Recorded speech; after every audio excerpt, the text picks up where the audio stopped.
चाहे मर जाना, लेकिन स्त्रियों को यह 3 बातें कभी मत बताना। दोस्तों, आज की वीडियो बड़ी ही ज्ञानवर्धक है।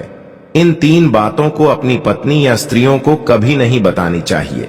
जो भी पुरुष या 3 बातें स्त्रियों को बता देता है तो वह पुरुष सदा के लिए ही गरीब रहता है और हमेशा के लिए दुखी रहता है। तो प्रिय मित्रों, वह कौन सी 3 बातें हैं जो पुरुषों को मरते दम तक स्त्रियों को कभी नहीं बतानी चाहिए? मेरे प्रिय साथियों, ये 3 बातें हम आपको एक छोटी सी कहानी के माध्यम से बताने जा रहे हैं। आज की यह कहानी बड़ी ही ज्ञानवर्धक और बहुत ही प्रेरणादायक है। इसलिए आप सभी साथियों से हम यह आग्रह करते हैं कि आज की इस ज्ञानवर्धक कहानी को अपने मित्र बंधुओं के साथ जरूर शेयर कीजिएगा, ताकि उनको भी इसका लाभ प्राप्त हो सके। अगर आप श्री कृष्ण भक्त हैं तो अनादर ना करें, वीडियो को लाइक करके जय श्री कृष्ण अवश्य लिखें। और हां, इस कथा को आधा अधूरा छोड़कर जाने की गलती मत करना, वरना आधी अधूरा कथा सुनने से पाप भी लग सकता है। तो दोस्तों, आइए आपका ज्यादा समय बर्बाद ना करते हुए आज की इस कहानी को शुरू करते हैं। मित्रों, इस कहानी का टोटल 2 पार्ट है। दोनों ही पार्ट इस पेज में डाल दिया गया है। प्रिय साथियों, एक समय की बात है, एक नगर में एक रामलाल नाम का एक व्यक्ति रहा करता था। रामलाल मन से बहुत ही भोला भाला था और बहुत ही सीधा साधा था। उसने अपने जीवन में किसी भी प्रकार का कोई पाप नहीं किया था। प्रिय मित्रों, रामलाल की जो पत्नी थी वह थोड़ी भुलक्कड़ स्वभाव की थी और रामलाल की 2 छोटे छोटे बच्चे भी थे। प्रिय साथियों, रामलाल अपनी पत्नी से किसी का भी प्रकार की कोई भी बात नहीं छुपाता था और रामलाल अपने घर में अकेला ही कमाने वाला था, जिसने अगर मैं रामलाल रहा करता था, उस नगर में सबसे गरीब रामलाल ही था। उसके अलावा उस नगर में कोई भी गरीब नहीं था। प्रिय दर्शकों, हर कोई रामलाल का गरीब होने के कारण मजाक उड़ाया करते थे। रामलाल अपने ही नगर में जो बड़े बड़े सेठ थे, उनके यहां नौकरी किया करता था और उनकी गायों को चारा या करता था। इसी वजह से रामलाल के घर का चलन चल रहा था। उनसे ही 2 टाइम की रोटी मिल रही थी। परंतु प्रिय साथियों, एक दिन की बात है, किसी कारणवश रामलाल जिससे सेठ के यहां काम किया करता था, वह सेठ रामलाल को बुलाता है और रामलाल से कहता है कि रामलाल, अब तुम्हें कल से आने की कोई जरूरत नहीं है, क्योंकि हमने तुम्हारे अलावा किसी और को काम पर रख लिया है, जिसकी वजह से अब हम तुम्हें नहीं रख पाएंगे और जो तुम्हारी पिछले महीने की पगार है उसे ही तुम ले जा सकते हो और यहां से जा सकते। उस दिन उस सेठ से अपनी पिछले महीने की पगार लेकर अपने घर आ जाता है। रामलाल बहुत ही दुखी होता है और फिर रामलाल घर आकर जैसे ही अपनी पत्नी को पैसे देता है तो रामलाल की पत्नी बहुत ही खुश होती है। परंतु उसके बाद रामलाल अपनी उस भुलक्कड़ पत्नी को बताता है कि अब मेरी नौकरी छूट चुकी है, अब कल के बाद मैं कहीं नहीं जाऊंगा। तो दर्शकों, उसके बाद रामलाल अपने घर में ही रहता है, क्योंकि रामलाल के पास अब कोई भी काम नहीं बचा था। उसके बाद देखते ही देखते कई दिन बीत गए, परंतु रामलाल को कोई भी काम नहीं मिल रहा था और घर में रखे हुए जो पैसे थे वह भी धीरे धीरे खर्च हो रहे थे। उसके बाद रामलाल उस बात को सोचने लगता है कि अब हमारे घर का चाल चलन कैसे चलेगा। हमारे घर में कमाने वाला केवल मैं अकेला हूं और मुझे कुछ न कुछ तो करना ही होगा, वरना इस तरह तो हम भूखे ही मर जाएंगे। दोस्तों, इस प्रकार देखते देखते ही कई दिन बीत गए और फिर एक ऐसा समय आ जाता है जब रामलाल के घर में खाने के लिए एक दाना भी नहीं बचता है। रामलाल बहुत ज्यादा उदास हो जाता है और फिर मन ही मन अपने आप को कोसने लगता है और फिर एक दिन की रात को रामलाल को अपने बच्चों और पत्नी के साथ भूखा ही सोना पड़ता है। और फिर दूसरे दिन जैसे ही सवेरा हुआ, रामलाल अपने घर से थोड़ा दूर जंगल में जाता है और जंगल में लकड़ियां काटने के लिए जाता है। और जैसे ही रामलाल जंगल में लकड़ियां काट रहा होता है तो रामलाल को एक संत दिखाई देते हैं। जैसे ही रामलाल को वह संत दिखाई देते हैं तो वह रामलाल संत के नजदीक जाता है और फिर संत रामलाल को देखकर अपनी आंखें खोल लेता है।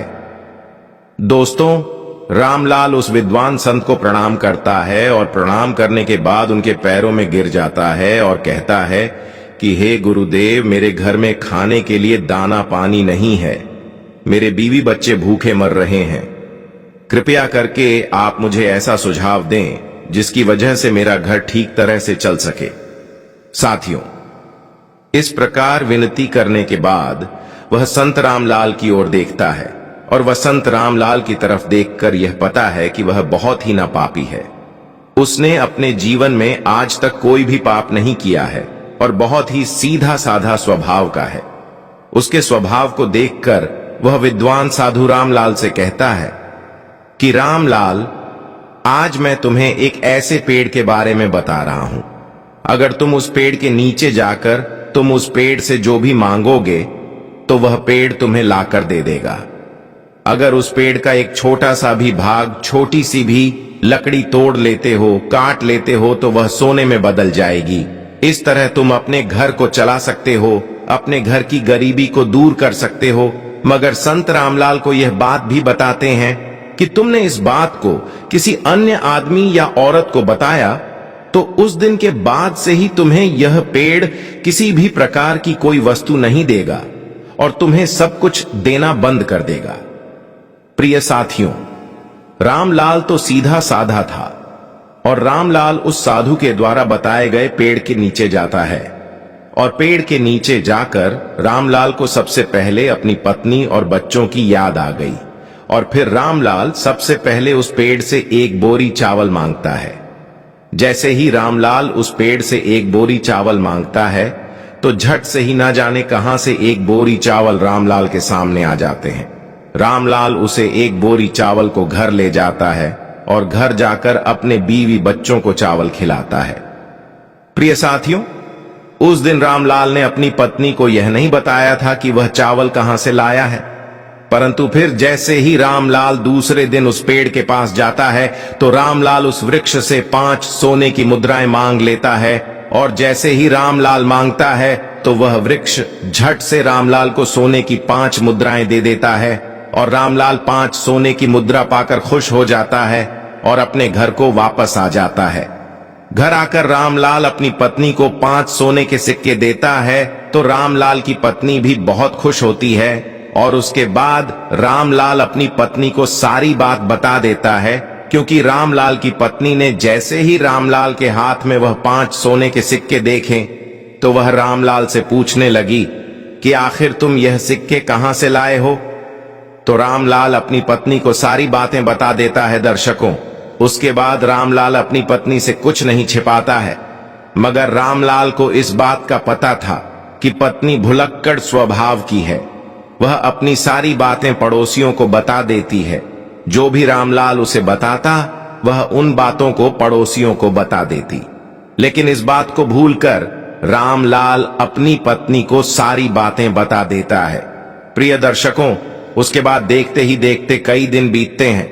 रामलाल रोजाना उस वृक्ष से 5 सोने के सिक्के मांगकर लाने लगा और फिर एक दिन की बात है, अंत में रामलाल उस पेड़ से हजारों सोने के सिक्के मांग लेता है और जैसे ही रामलाल मांगता है तो झट से रामलाल के सामने एक बोरी भरकर सोने के सिक्के आ जाते हैं। तो रामलाल और सोने के सिक्के की बोरी को अपने बैल की पीठ पर रखकर अपने घर ले जाता है।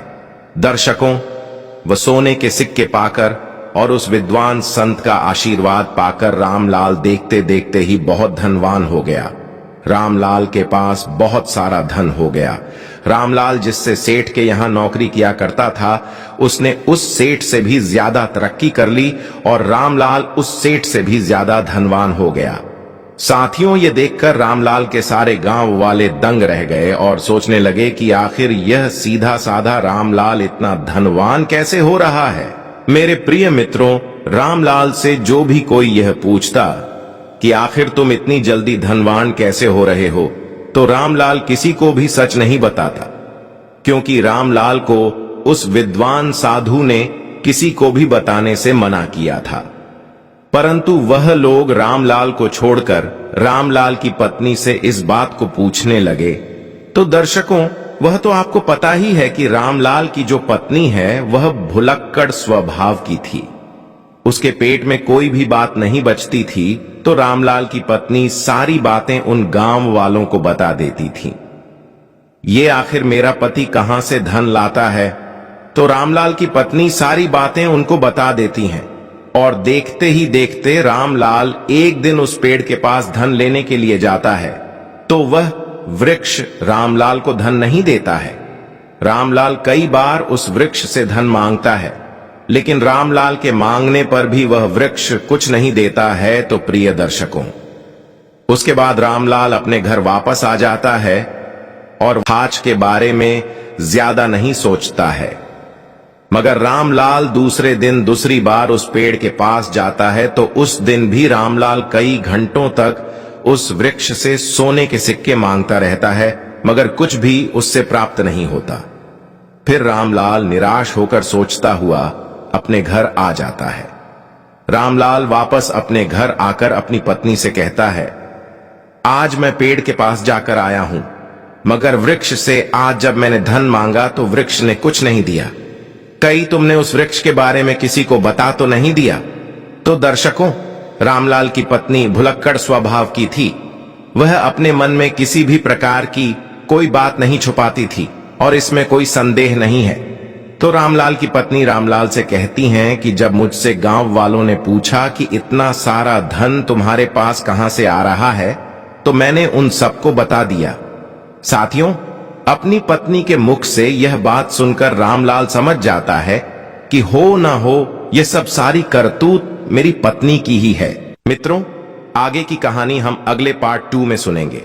कब क्या होगा रामलाल के साथ, इस कहानी का पार्ट 2 देखने के लिए हमारे पेज में जाएं और जरूर सुनें। धन्यवाद। जय श्री कृष्ण।